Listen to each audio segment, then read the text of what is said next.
All right, this morning, as we are continuing our work in the fourth major section of James's letter, a section that spans from chapter 2, verse 1 through verse 13. So it's 13 verses. And contrary to a qualification I made on Wednesday night, I don't like have to give amendments and corrections, but I was kind of emphatic about it, so I should be equally emphatic about my mistake there. It does have smaller divisions that have been supplied for us by James. And so I originally was trying to develop a measure of sympathy to those who were getting the review of our Sunday message and saying, sometimes I chop these things up to help us have it in smaller pieces. That's not necessarily what James is doing. We're doing that for clarification's sake. The major sections are James. Some of the subsections are mine. But in this case, it really was a division I think that James has put in for us. So that being said, occasionally he will have subsections. He'll have portions of the letter that are divided up into major sections, and then he'll give us some cues every so often. And I think there's a really important one here. That's part of the reason I think there needs to be some clarification to say, look, I'm drawing special attention within this section. And so I will break up some portions to better manage the volume of material covered. But there's also, again, there's times that James has his own smaller divisions within a given section. Again, usually there's an identifiable shift in the argument that's being crafted, but and that's even the case with verses really between 7 and 8. We see a transition, as it were, from the initial command, the illustration, the build out of it, and then a shift in the argument, the same argument, but a shift in it to develop it a little bit more precisely. And so we will see those as well. So there's a consequential break there within the fourth major section of the book I'll be drawing your attention to later. But also I see another one in verse 5. So just walk with me. And if you were here Wednesday night, you got the amended correction. If you weren't, there's things that might be missed, maybe things I made mistakes on. So I want to encourage you just to be constantly thinking, how can we understand the totality of the book, the sections of the book, the development of the argument, so that we can better understand the precise matters of attention in the particular passages as well.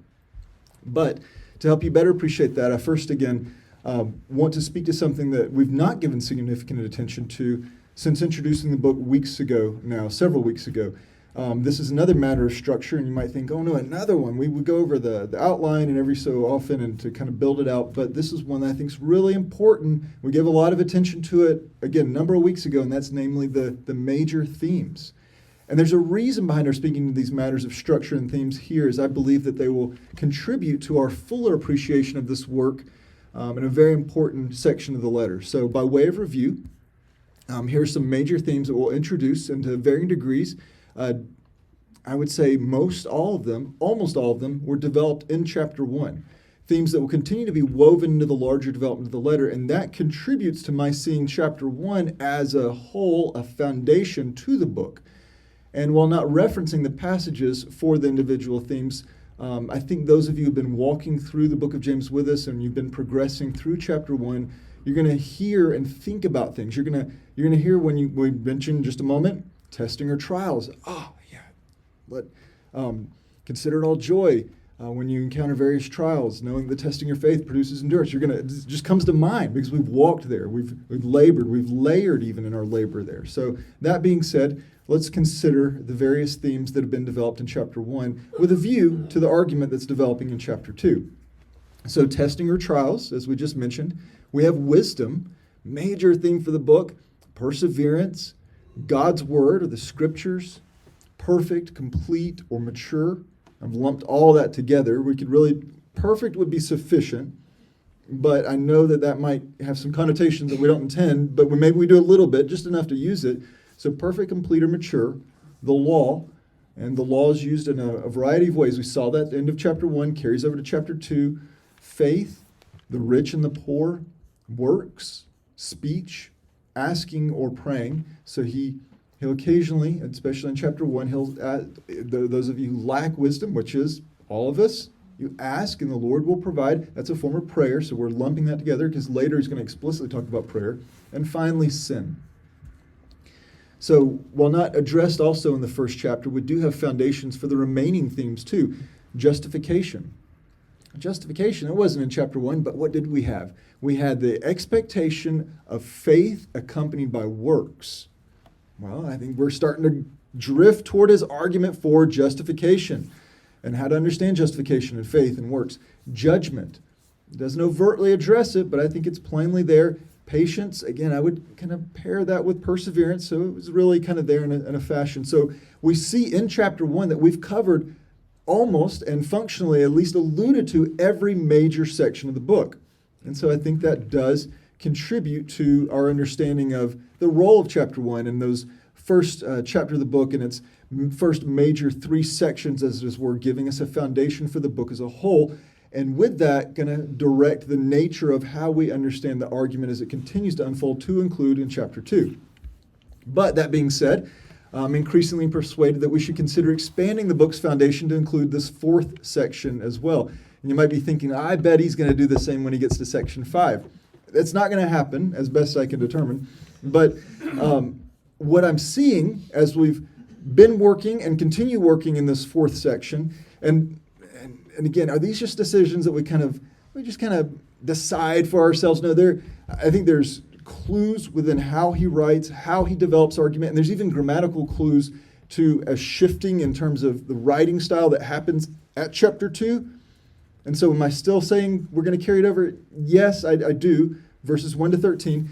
And part of that is that this is a section that packs in 7 of the major themes in half of the verses. So already you're getting a dense treatment of some of the core major themes in a very short, relatively short expression, as it were. So we have God's word of the scriptures, perfect, complete, mature, the law, faith, rich and poor, speech, sin. Those are really, really important themes. And he's put those in these first 13 verses. So that's helped kind of press me to think about this a little bit more, but it's not just that. It's not just the density of major themes covered that's persuaded me to expand the foundation of the letter.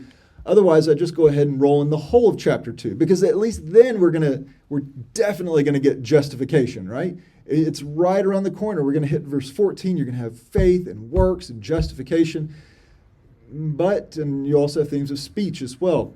So it's not just that. It's not that we're going to keep expanding this foundation, but rather it's a view to the fact of how he's making his argument, what he's articulating in these tight sections of the passage, and its relationship to the other early portions of the letter, as it will be reflected later in the letter. But it's also of his use of a term that's quite dear to us, or at least I hope so, namely his use of beloved. And this is something I've wrestled with for weeks now. So if you are familiar with how I study or how I prepare, you'll probably always in the home, how's it going? Behind, and I'm going to get there, and I'm struggling. That's the weekly experience of engaging with the text. It's plain enough. It's plain enough, obviously, that somebody just reading it could grab hold of it. But then you say, but I'm going to teach it. Well, I'm not sure that I fully grasp that, well, that needs some more treatment. And then you start laboring in it. You're like, oof. This is something more there, and you just it continues the cycle. Well, right here, within not a lefty, but if I was, it'd be even more convenient. Have a whiteboard up on the wall. So you have a whiteboard over here. You got things posted up here. You got things spread everywhere. But this board over here has been engaged with this theme of beloved, and I've tried to figure out why and how is he using that. And this is, again, something I've wrestled with for weeks now. It's been a matter of special attention on the whiteboard within arm's reach, and I've scribbled out my thoughts, my conclusions. James' use of that precious description as readers, these beloved brothers. Now, you might be thinking, beloved's not a wholly unusual way for New Testament authors to address their readers. And it's not. We've walked through this. We saw generous uses of it by Peter in both of his letters, by Jude in his letter. And I would say that how they used that did catch our attention. It always secured our attention, that engagement of beloved brothers and sisters, beloved in general. And we saw, again, those generous uses of it. But I would argue that James is exercising a unique intentionality of the descriptive title in his letter, only using it 3 times. Again, that could be stylistic, could be preference, but I think he's directing our attention in certain ways. And I come to this conclusion in part because, as we've established, he already uses a coupling of a term, namely brother. That's an important word in the book of James. So you look for key words, you look for key themes, you look for development, you look for structure. James uses brother all throughout this letter. And he does it in a very particular way at important junctures. So if I were to put the outline up there, you would see, brother. You're going to see a pattern there because what he does quite frequently is he couples brother with an imperative, or a command to introduce most of the major sections of the letter. Not all of them, but frequently, what you will see is brother, command, or brothers, accompanied by command, and you introducing a new major section, a clear thematic shift, as it were, building on the whole of the letter, but a definite shift. And while this third use of beloved in chapter 2, verse 5 does not introduce a new major section, the other two do, it does come at a major pivot point within a section of no small consequence for the book's themes and overall development. So what I would argue is this use here of beloved and brother and a command, he's simply amplifying a pattern within his writing by combining beloved brothers with a command, commands that shape the tone and the trajectory of the letter. And with that, I would argue that folds chapter 2, verses 1 through 13 into that foundation, as it were. So in chapter 1, verse 16, we have, do not be deceived, my beloved brothers. That's a command accompanied by brothers, but uniquely so, beloved brothers. Then in chapter 1, verse 19, we have, know this, my beloved brothers. But everyone must be quick to hear, slow to speak, and slow to anger. And finally, in our passage today, chapter 2, verse 5, we have, listen. It's not a suggestion, he's commanding, listen. Listen, my beloved brothers. Did not God choose the poor of this world to be rich in faith and heirs of the kingdom which he promised to those who love him? So with these three unique addresses of his reader as beloved, James has established, beloved, have a right view of God as you persevere by means of the wisdom from above, knowing that he is the unchanging sovereign giver of all good gifts to include your salvation. That's a really important hallmark in our walk here. Secondly, beloved, prepare yourselves to receive God's word that you in turn might become doers of it, putting truth received to action. Again, a major defining element in our journey through this letter and in his progress toward his goal here. And now, beloved, remember our impartial God has chosen the humble who love him. And I think what we're going to see is, boy, that's really, really important, not just so that we'll have a proper valuation of rich and poor and the spiritually rich and the spiritually poor, but rather the whole trajectory of how we will engage one another throughout the remaining portions of the letter. He's making arguments with these pivot points, these major shifts of attention, as it were. Now, if James is writing, and I would argue he is, with the purpose of seeing that his readers would be made perfect, complete, mature in Christ by way of heeding and walking in the wisdom that comes from above, then I think these three engagements that he wove into the foundational portions of this letter provide robust anchor points for the filling out and development of this core purpose. So he has a very clear purpose. He's developing an argument, but every so often in these foundations, he's driven especially deep. It's a beloved. I want your attention secured here. This is an anchor point, as it were, as we're continuing to develop our argument. And this is the last time he's going to do it.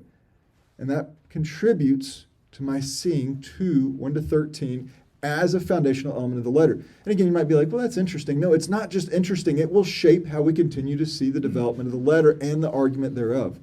So once more, consider these three unique and affectionate engagements. Beloved, have a right view of God as you persevere. It's really imperative. Beloved, receive the word that you might do the word. And now, beloved, with a view to God's election, love one another.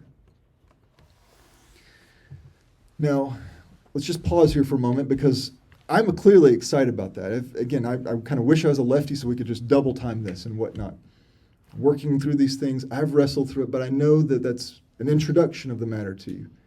Because again, we've worked through these elements a number of times, albeit, again, in various ways. I still know it's a lot of pieces to hold together in mind at one time. And this all before we've jumped back into our primary text. So let's just summarize what we've established so far.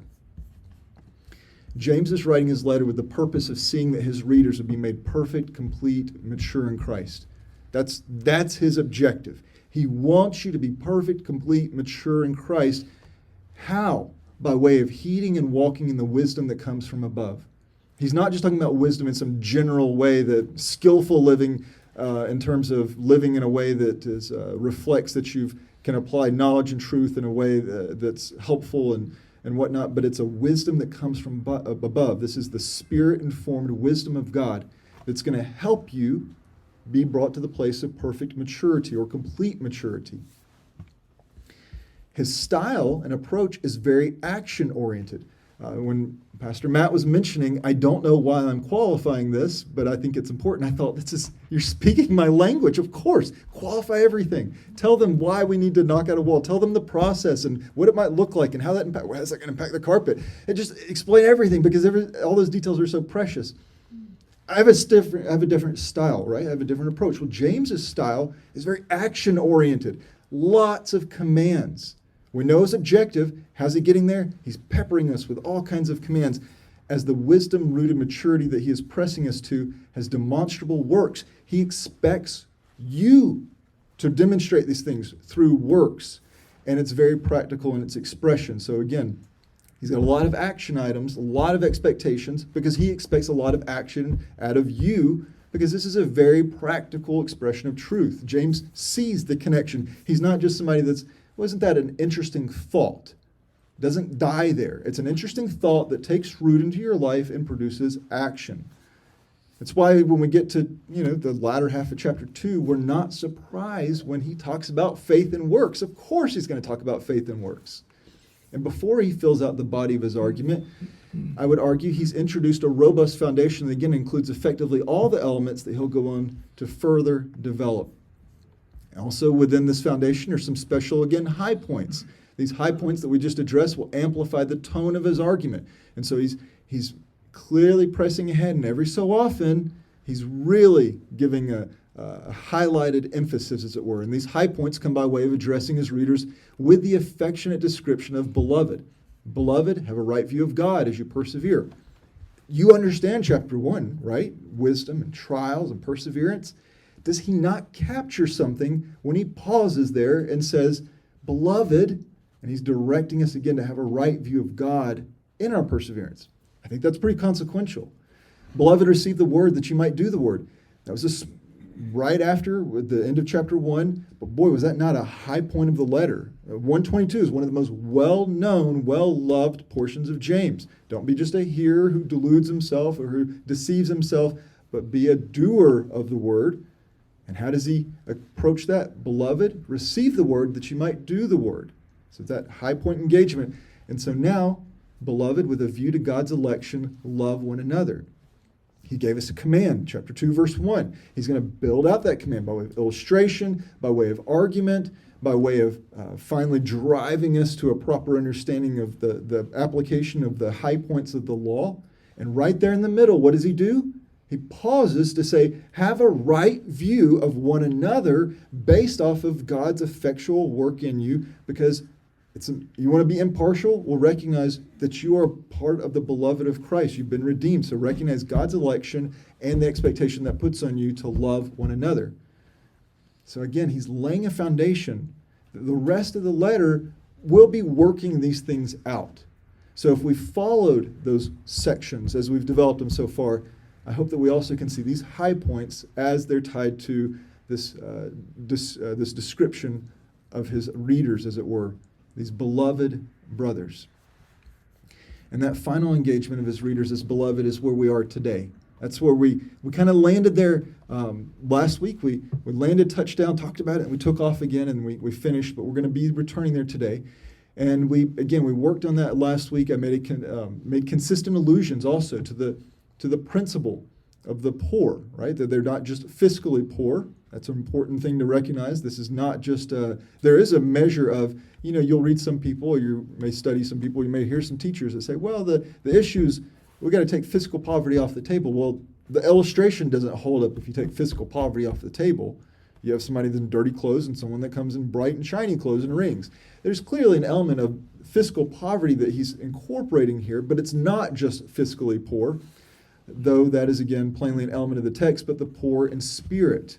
And specifically, we were driving, I was trying to press you last week, that what was a characteristic of them. I kept repeating this. It was almost a bit of a teaser for, hey, look, there's a text that's going to speak to this, but we're not going to talk about it yet, that they were the poor in spirit who loved much. They loved much. I also argued, in view of James's illustration, the gospel is often put on display in our engagement of others, sometimes more plainly than it's declared. And I know we can fall into the wonderful world of cliches here and be like, you don't just tell me about Jesus, but show me, and et cetera, whatever. we don't need to throw all merit out to that. The fact is, if someone comes in and we treat them with partiality, then we've just expressed something about the gospel to them. And James has made the point that you can't do that. And then it may not just be how you treat them when you enter. There's no partiality to be expressed. That's not loving your neighbor. And so we work through that.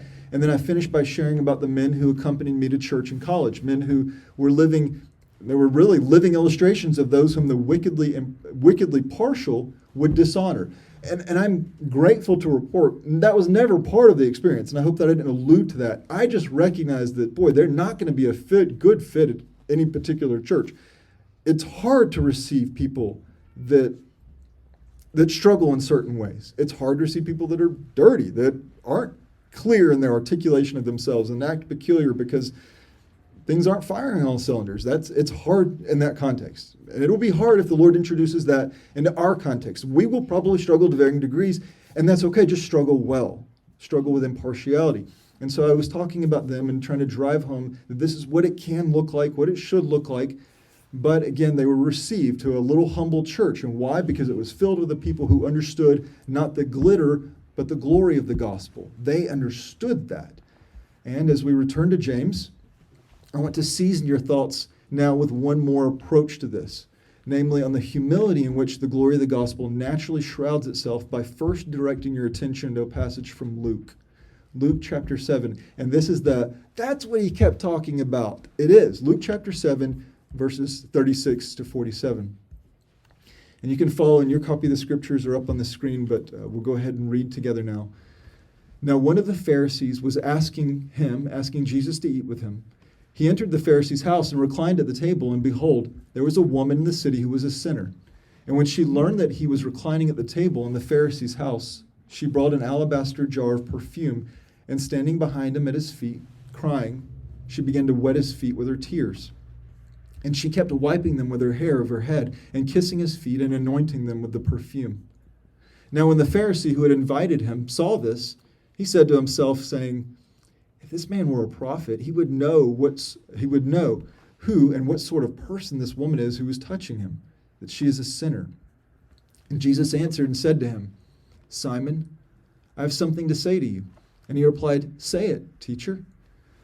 A moneylender had 2 debtors. One owed 500 denarii and the other 50. When they were unable to repay, he graciously forgave them both. So which of them will love him more? Simon answered and said, I suppose the one he graciously forgave more. And he said to him, you have judged correctly. And turning toward the woman, he said to Simon, do you see this woman?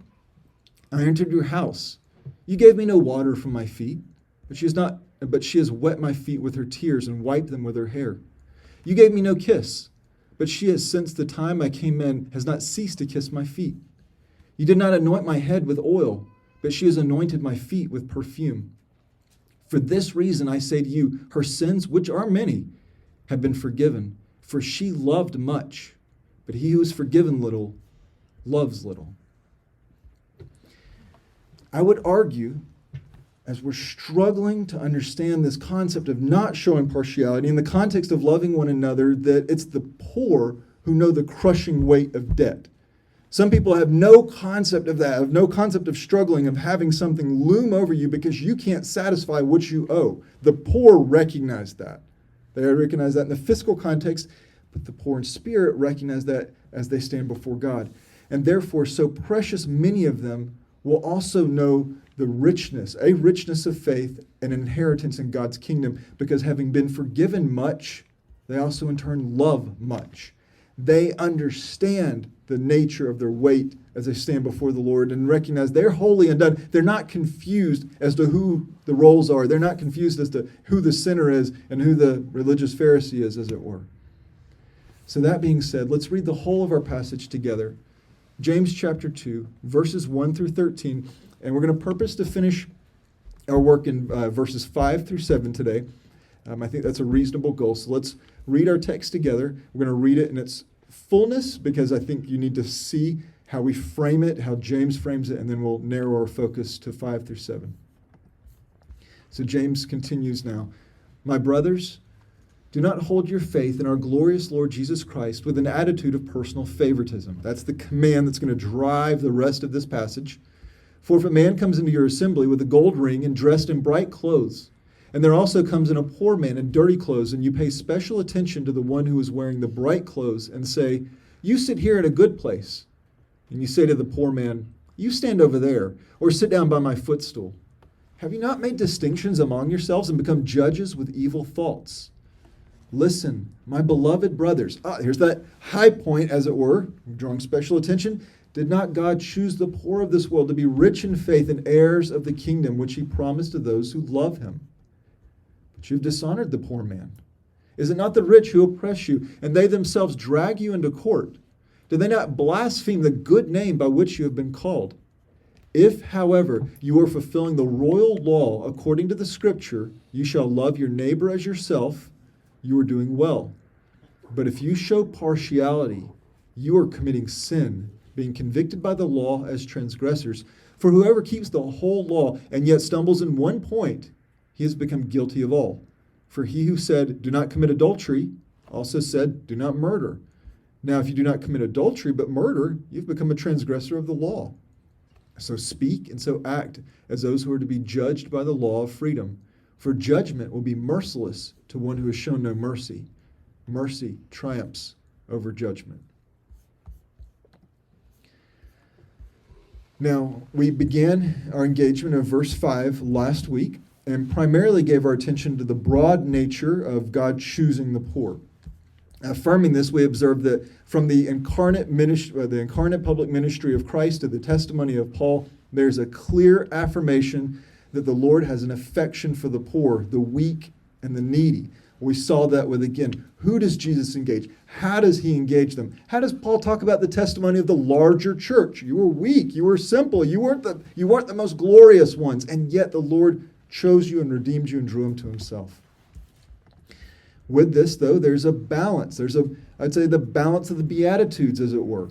And so here we have two expressions, two teachings, two engagements of the Lord expressing the Beatitudes, the blessed are, and we're going to have to hold these in not in tension, but in complementary fashion here, because we're going to affirm both of them.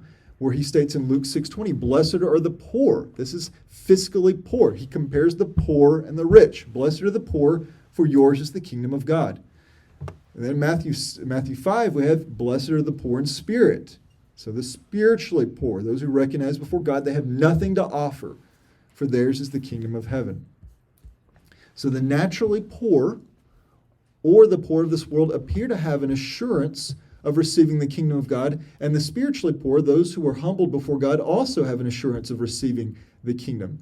Matters, again, that we have to hold in a measure of balance, as it were, and we'll get to that in just a moment. But with this, we drew out that James is not speculating on this matter, but rather he's affirming it by asking the first of three questions framed with a negative element that naturally directs us to a positive answer. So all three questions will have a negative component that are always driving us to the presumptive answer of yes. So when he asks a question, you can go ahead and know with confidence the answer is going to be yes. So he begins with, did not God choose the poor of this world to be rich in faith and heirs of the kingdom which he promised to those who love him? And the anticipated answer is yes. Yes, God did make such a choice to choose the poor of this world to be rich in faith and heirs of the kingdom. A choice that we're going to look at a little bit more closely now. And immediately, when we do that, we come to the matter that we've given significant attention to already this morning, James's use of beloved. So we have an opening imperative. Remember, this is how he's going to commonly, but not always, but commonly start off a new section. So here we have an imperative, a command, listen, and it's paired with the nominative of direct address, namely beloved brothers, which would appear to potentially begin a new major section. So, but I've argued this isn't a new major section, so what is he doing? We've talked about this, so we're going to walk together now. He's using this combination differently here, as he's not changing the subject. If he was changing the subject, new major section. We got all our clues. But he's not changing the subject, but amplifying it with a noted measure of intensity. And so when you give cues, I'll give certain cues. It used to be more obvious when a pastor closes Bible. Okay, you got maybe 5 to 10 more minutes, and then he's going to pray, and we're done. Well, if I close my laptop, we know show's over because we can't even sing now. I've killed the PowerPoint. But He gives us clues, change of subject, new elements, or the elements that we expect, new major section. But he's given us a lot of the clues, but now he's not changing the subject. So what is he doing? He's amplifying it. So he's amplifying it. He's giving a noted measure of intensity. So again, he opens verse 5 with a common pattern he uses to begin a new major section, but rather than transition to a new subject, he's drilling down on the one at hand. And again, that should get our attention. Why did he close his Bible? Why did he close the laptop? Is he finishing up? No, he's just continuing to talk. Maybe this is of unique value and importance to him. Well, in a like way, James has given us our clues, but he's continuing on. So it is of unique standing. He's not offering counsel here also. He's not counseling on, this is how you should engage people of various economic status, as though we need some kind of welcoming committee 101 course. When you have these kind of people come, this is how you treat them. When you have these kind of people come, this is how you treat those guys. This is not some kind of a counsel, again, on engaging those of various economic, social status, should they come into your church. Rather, what he's doing, and he's continuing to do now, is he's pressing us to feel the weight of something, to feel the weight of an invaluable matter of maturity and faithfulness. He's pressing to have a right valuation of Christ-redeemed people, and with this, the expected course of action to do what? To love one another. When you understand the nature of the person, you understand the nature of the conduct toward them. This is Christ, beloved. They are redeemed people that he has promised these things to. Therefore, you will love them. Love one another. And thereby fulfill our kingdom charge to love our neighbors as ourselves. So our attention is secured by his employing, again, that similar pattern that we would expect with a new introduction or the introduction of a new major theme, but also by the very nature of this command itself, he's also telling us to do something. And he's saying, listen. So now we have a double impact, right? We have the pattern. The pattern's different, so it's amplifying things. And what's the command that's associated with this pattern? It wasn't just, there's a command, interesting. Listen to the command, because it's to do what? To listen. So I think he's really driving our attention here. Now, people, you have, I'm sure all of you have been to all kinds of leadership classes and seminars, and you're all wonderful leaders now. And so you know that you're not leading if people aren't following. Well, guess what? You're not a very effective communicator if people aren't listening. So any speaker, any teacher, any pastor, otherwise, we naturally want, and part of the functional relationship is that those who are being addressed listen. That's the understood relationship between the parties involved. So there's a clear, again, another layer, I would say, of emphasis when there's a call out for those who are already reading or present, who are listening, when there's a command given now to listen. You are listening, but I'm calling you to give special attention in your attentiveness. And again, this is amplified further when it's not a passive request with like, hey, we're going to start. Would you listen up?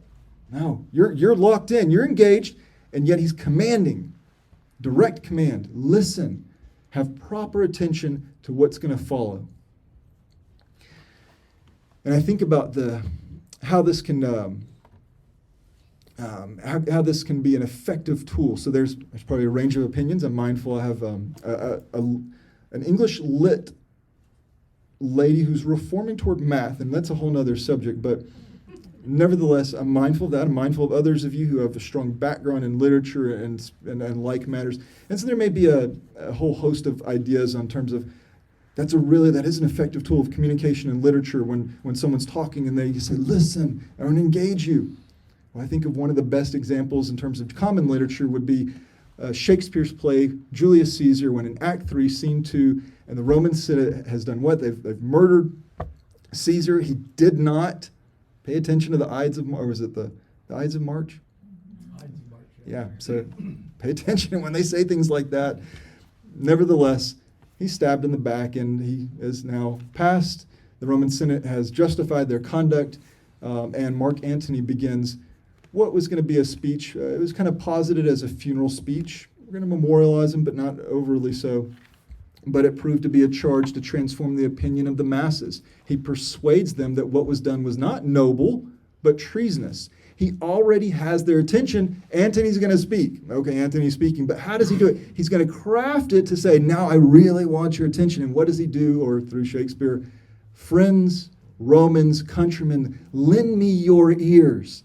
They already are. The guy's standing up there. He's talking, but now he's drawing them in saying, listen, lend me your ears. Wow, what a striking and impactful way for a speaker that already has you, a writer that already has you, to draw you in further to say, I've got something you need to hear. And boy, what he said shifted the whole trajectory of things, as it were.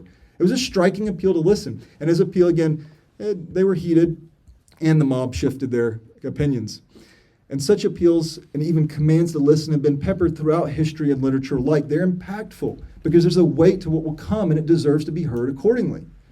And James's readers would have had before them perhaps the most well-known command to hear or to listen in history. They would have had something that would have immediately been drawn to mind here because they repeated this command to listen on a daily basis.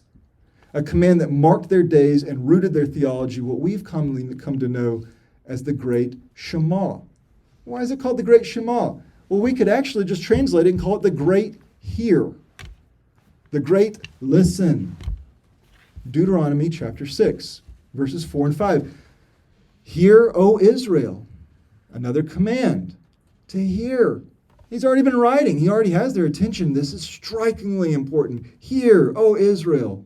Yahweh is our God. Yahweh is one. You shall love Yahweh your God with all your heart, with all your soul, with all your might.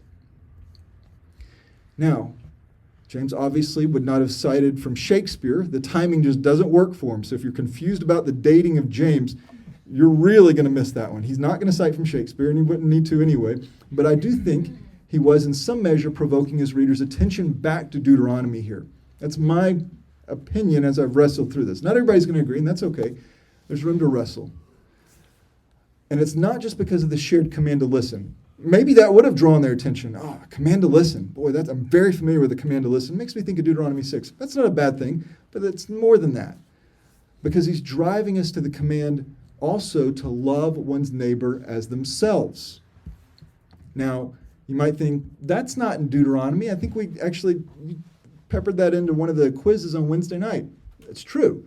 It is a command he expresses as the royal law, though, which itself comes from Leviticus 19 and not Deuteronomy 6, but it's intimately paired with the command of Deuteronomy to do what? To love God. You wonder, where are those great commands coming from? Well, Deuteronomy 6, Leviticus 19, which we'll see in a moment is what also distinguishes the chosen poor, is they do what? They're the chosen poor, not just because, well, meet a quota, but because they are also those who love God. They heed the greatest commandment. And I think James may be pairing these things in such a way so as to knit together what his brother would always declare. What are the greatest commandments? What satisfies all the law and the prophets? That you would love the Lord your God and to love your neighbor as yourself. So let's pause and examine what James is doing here. He is commanding us to listen. He's trying to get our attention, securing our attention in a unique and special way, I would argue. And with this, he's expecting for us to come to a proper conclusion that God has a special valuation of the poor who are not to be treated with superficial partiality. James does this by framing a question with an implicit answer. We know the answer is yes. And this question in verse 5 will be followed by two more questions in verse 6 and 7. And we know the answers will be yes. But nowhere in these verses is he commanding us to love these persons. You didn't read that. You might have thought, well, I thought I read that. Well, you read it in verse 8. We haven't gotten to verse 8 yet. 5, 6, 7. It's not there. 1, 2, 3, 4, 5. It's not there. But what he is doing in these sections and in this buildup is he's cultivating a right view of these persons, which is that God has set his affection on them and they on God. Therefore, having that established, having a right understanding and valuation of them, how God values them, how God views them, how they in turn have responded to the Lord's affection and election upon them, it is implicit that as Christ's beloved, we're going to do what? We will love them. And this implicit conclusion will go on to be directly addressed in the next section where he turns our attention to the fulfilling of the royal law, or the second of the two great commandments.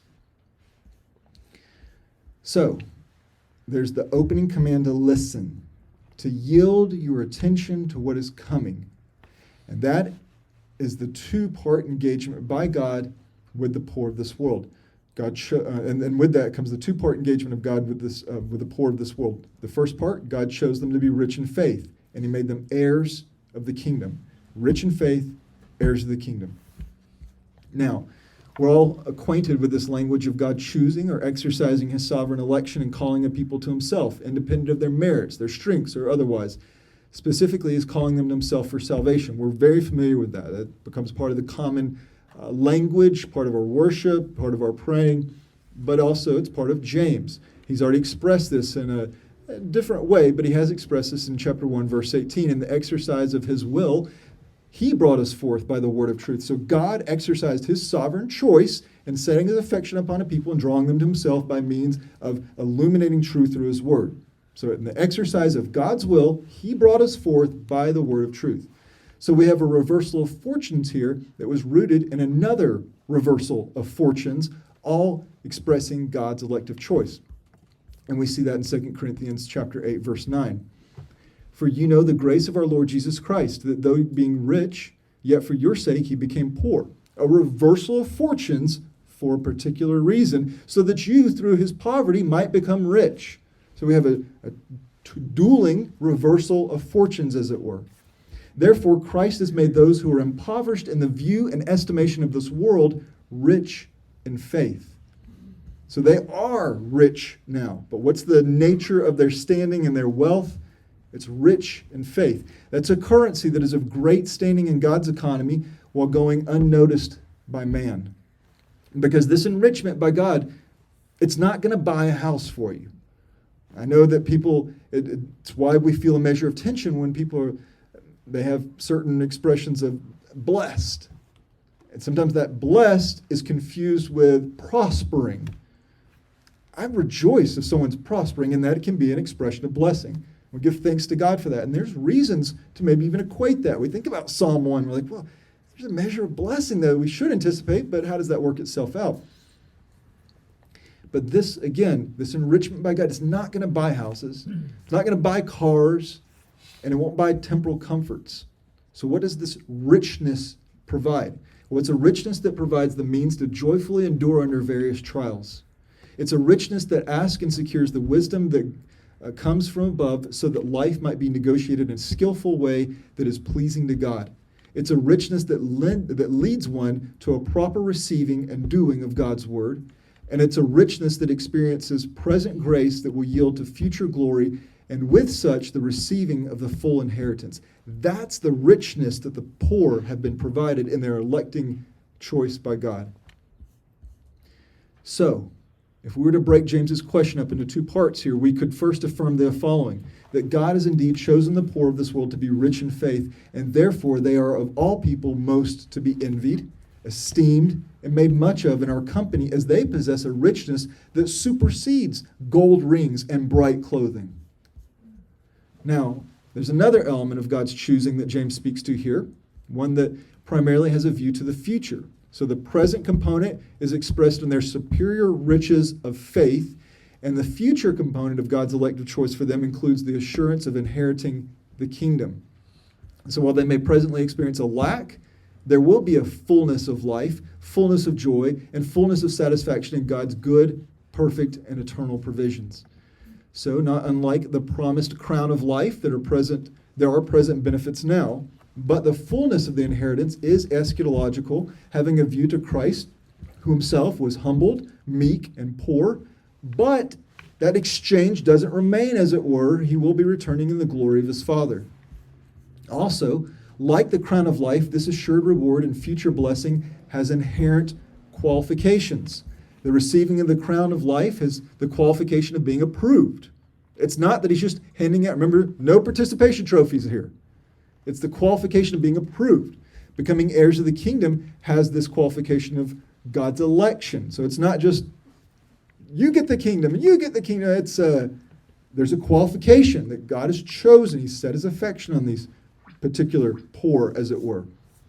Both have been promised also to those who love God. So those who receive the crown of life, those who will receive the kingdom, is those who love God.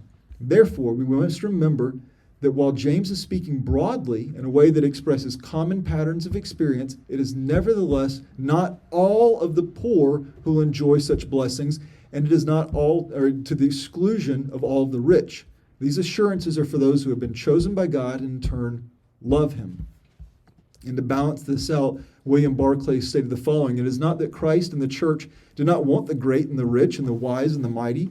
We must be aware of an inverted snobbery, as we've already seen, but it has the simple fact that the gospel offered so much to the poor and demanded so much of the rich, that it was the poor who were swept into the church. And I think he captured it in that last sentence there. It offered so much to the poor and demanded so much of the rich. And you can see that. You watch how Jesus engaged those those throughout his public ministry, those who knew they needed something and those who thought they wanted something. And there's a tension there. And how he engaged them was very differently, always to the same objective. So the poor who have these great, encouraging assurances are those who also meet the critical qualification of loving God, the same exact qualification James provided in chapter 1 in speaking to the crown of life. And while I plan to return to this next week when working through the more direct engagements with the law, I'd bring to your attention now that what we plainly know is that James is pressing us to the command of loving our neighbor. That's what he's pressing us to. That is how a righteous impartiality is applied. We've been talking about it, been alluding to it. We've even been overtly stated it, but we recognize we're getting there. That's where he's going. That righteous impartiality is rooted in one's love for their neighbor and they're fulfilling the great or royal law, as it were.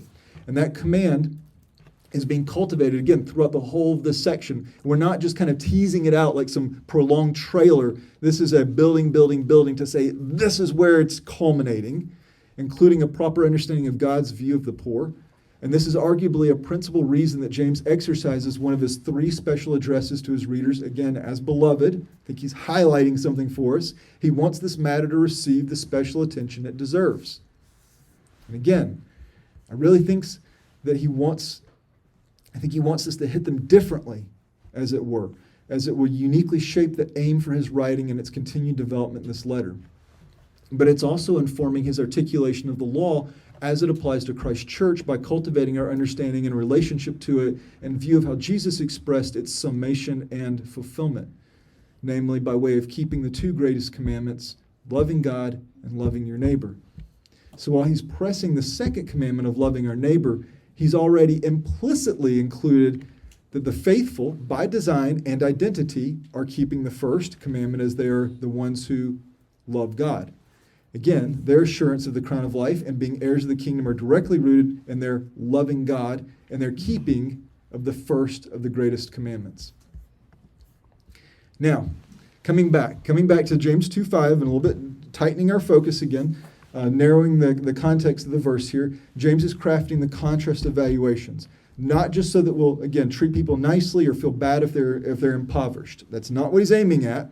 He's arguing that this is God's vantage point, and we would be wise to have the same as these poor are also Christ's beloved. And with that in view, how God evaluates them, how God views them, I would argue what follows hits harder now. He kind of set us up for, like, oh, isn't that interesting? And then boom, nice gut punch, as it were, because he goes on right after this to say, this is how God values them. This is his valuation. And then what does he say in chapter 2, verse 6? But you have dishonored the poor man. Now, if we just stated that one sentence, you'd be like, yeah, maybe I did. But that sentence is what, it immediately follows what? That God has set his affectionate choosing on them, that they are rich in faith, that they will inherit the kingdom. But you've dishonored the poor man. It hits us harder now. The poor man who God chose to be rich in faith and heirs of the kingdom. But the superficial and deficient valuation is then rebuked, not just for humiliating the one that God has esteemed, but in the esteeming of the one who God has really made low, namely the rich who are abusing the beloved. Low in their engagement of others, and low as they express their slanderous words about God himself.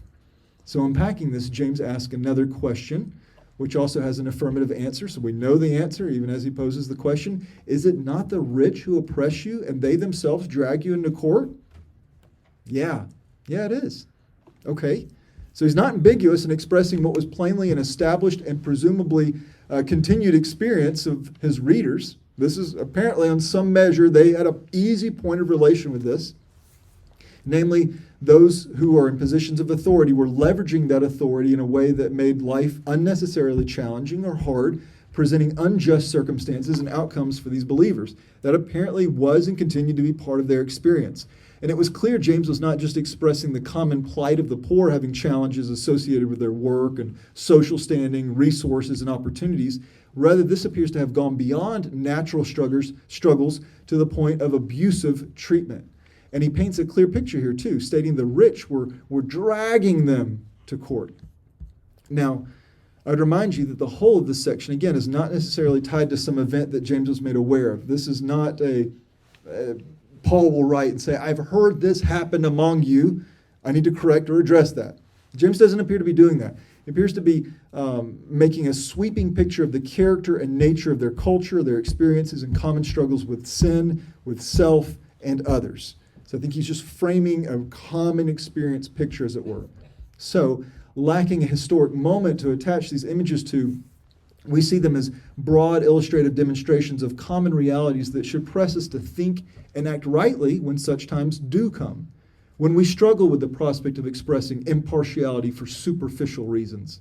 Because as absurd as that sounds, why would we struggle with that? Well, we saw that the New Testament churches struggled with that. And guess what? We're not that special. We are. You are special. But you're not that special. You will drift. You will wonder. We will have a propensity toward this. Because as absurd as it sounds, it has not, again, been an uncommon point of struggle, and the deliverance from such is increased maturity expressed through applying the wisdom from above and our love for one another. That's how we distinguish ourselves by not falling into this. We grow in maturity by way of acquiring and practicing the wisdom from above and expressing it by loving one another. That will insulate us from it. In that regard, yeah, we will remain special in that way. And so again, while we do not have a moment of time occurrence for these expressed offenses, we do have an idea of how they might have played out for James's readers. Their context at this time was one in which the primary challengers to Christianity were likely unbelieving Jews. The state, as it were, wasn't pressing in quite as hard as it would. Apparently, to include those of the unbelieving Jewish community that were of greater wealth and natural influence.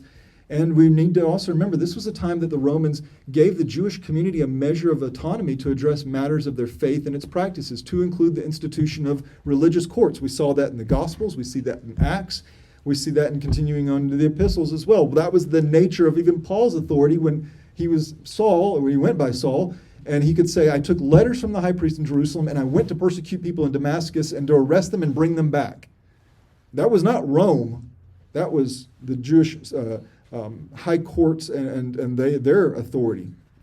And it's commonly argued that this was the nature of the courts here. Potentially they were dragging them before the Jewish courts, the unbelieving Jewish courts. However, another option that would complement later elements of the letter is these could have been oppressive masters and landowners or like authorities who were unscrupulously taking the poor to task for inflated and overbearing debts. They were crushing them with the leverage they had, with the position that they had. Instead of expressing, it's not that you're just going to give everything away and be a bleeding heart. No, it wasn't just that. There was malice there. There was a wickedness. There was an oppressiveness. And James speaks to that at the end of the letter. So while there are a range of options, from wealthy unbelieving Jews taking the poor believers to religious tribunals, to the oppressive debtors pressing them to the extremes of their legal allowances, it's clear that there was a pattern of unjust, unrighteous conduct toward the weak, the meek, and the lowly, those in whom God has directed his affectionate care. And with one final question, James goes on to escalate the matter of offenses and the absurdity of one's sin in exercising partiality toward such a company. Because remember, he's not just saying, hey, guys, let me express to you that I can relate to you. I know what it's like to struggle. No, he's saying, these are people that offend and hurt Christ's church, and you've demonstrated partiality toward them. That's weird. That's wrong. And he's painting how clear that picture is. And so we continue on with verse 7. Did they not blaspheme the good name by which you've been called? And blasphemy, as you well know, is a form of slanderous and demeaning speech directed toward or about God. So if I slander you, it's not blasphemy, it's slander. I'm insulting you, I'm speaking poorly of you. But if I insult the name of Christ attached to you, now I've blasphemed. So blasphemy is speech directed toward or about God. It's slanderous speech, it's demeaning and otherwise. So this company of affluent persons, this crowd of flashy dressers and these well-decorated men and women whom you would defer to in honor and generous care, find it as easy to accept your praises as they do to slander your Redeemer. And that should give us reason for pause. It makes one wonder if we truly understand that to speak deficiently of God is shameful enough, but to speak vile of him is perplexingly foolish and wicked. And being put down or slandered on a personal basis is hurtful and distressing, but lines are crossed when it's Christ who's assaulted, when it's the name by which we have been called is assaulted, when the good name by which we've been called is blasphemed, when we are made low or humiliated or slandered because of our identification with him who chose the poor, with him who promised them to be heirs of his eternal kingdom. So with that, tell me, how can one keep that company, much less defer to them in some superficial way? It doesn't make sense, does it? And now that command in 2:1 is so much easier to obey when we start painting this picture more clearly. Because maybe someone could say, well, to love my neighbor as themselves, and they're my neighbor too. We know that. Even enemies, I love them, and I'm exercising love toward them. It's not out of any sincere expression of love for them. So stop looking in the mirror, walking away, and lying to yourself. Rather, it's a consuming love for self. Because somewhere in that internal conversation that one has with themselves is the curiosity of what can they bring to the table for me? Flashy clothes, bright rings, dressed well, clean. There's something in that head rattling around with, that'd be a good one to have here, wouldn't it? Imagine how many little Emmanuel child stars we can put up now. Versus somebody keep an eye on this guy. And you find out that, well, he's got an affection for Christ. And it's not always these extremes. I recognize that, but we also don't need to lose something in the picture that James points for us. So how does one get to such a place? A place of demeaning the humble and exalting the proud? Well, it's the natural drift that can and often will occur. Andre and I were in a meeting this week, a ministry meeting, and I don't want to necessarily, in this context, express too many details, but there was a faithful man there that had been at his church for 40 plus years, maybe 50 years, I don't recall now, and he was talking about the seasons of the life of the church that they'd experienced, and he said, at one point in time, we were really, really big, and we woke up one morning and we realized we were a liberal church, and we don't even know how we got there. And he said that, the Lord restored and corrected, and we shrunk down, and things have changed over time and whatnot. This is a natural drift that can and will occur. You look at, when we pray for Turkey, and we're like, wow, Lord, you have your church there, and the first century church would be like, of course he has his church there. Who do you think Paul's writing to? Drifting it's natural, it will occur. But it's certain outcome for those who fail to refrain from being stained by this world, because this is in lockstep accord to a carnal world's dealings with others. So if we obey the commands in chapter 1 to keep ourselves unstained by this world, then it's to be a preservational care. And so the resolution has to be repentance expressed through a vigorous pursuit of the wisdom that comes from above. So when we wake up one day and we realize we are partial, we are not exercising love for others as we ought, then what do? You repent of it, you pursue the wisdom that comes from above, which would immediately direct us to James's opening command here, that my brothers, do not hold your faith in our glorious Lord Jesus Christ with an attitude of personal favoritism. And we root ourselves back to that opening command, a command that has a direct view to a righteous fulfillment of the law expressed by one loving their neighbor as themselves, a command that presupposes one having heeded the first of the two great commandments of also loving God. So that being said, all this allusions to the law, while we're not under the law of Moses, we have the same Lord and the same expectations of love and faith and holiness, which expresses themselves clearly throughout the New Testament's rich range of direct commands and commandments that were effectively developed through case law, as it were. The equivalent to case law, the church is struggling, how do we answer it? Here we go, an apostolic insight. as the church wrestled, the people needed direction, they needed clarity, they needed correction. So came also further commands and refinement, just like we saw with the Old Testament law of Moses as judge as well. Therefore, we are not without law, as it were. To the contrary, James is pressing us to where we will return next week to the application of the royal law, which has been the center of our attention for some 2 weeks now, namely to love our neighbor as ourselves. And while there will be varying levels of struggle with the tension that naturally occurs in reading and study, particularly when considering the relationship of some of the matters that intimately pertain to the faith community of Israel and now do and do not apply to the faith community of the church, we have these two indisputable and absolutely clear anchor points, as it were. That we are to love the Lord our God, and we are to love our neighbor as ourselves. And with this, I hope you're beginning to more plainly see why I'm persuaded that we should expand the foundation of James through this fourth major section. I think he's doing something that will carry us for the rest of the letter. Because this is a section that duplicates, again, almost every major section, every major theme of the book. It's a section that completes the 3 points of unique emphasis in which he engages his readers as beloved. And it's a section that provides robust foundations for James' continued engagement of matters of faith and life that, when applied faithfully, press us to perfection, to maturity, to being increasingly like Christ, who himself became poor, who chose the meek, the weak, and the lowly, who has made them rich in faith and has promised them the kingdom. It's a section that has called us to the kind of impartiality that we will remember by way of another expression of worship in but just a few minutes when we break a common loaf of bread together, when we remember our Lord who humbled himself to the point of yielding his life as a propitiatory sacrifice for the poor who would come to see that they had been forgiven much and in turn now love much. And when you love much, you will love one another, and you won't exercise partiality. All right, let's go to the Lord in prayer.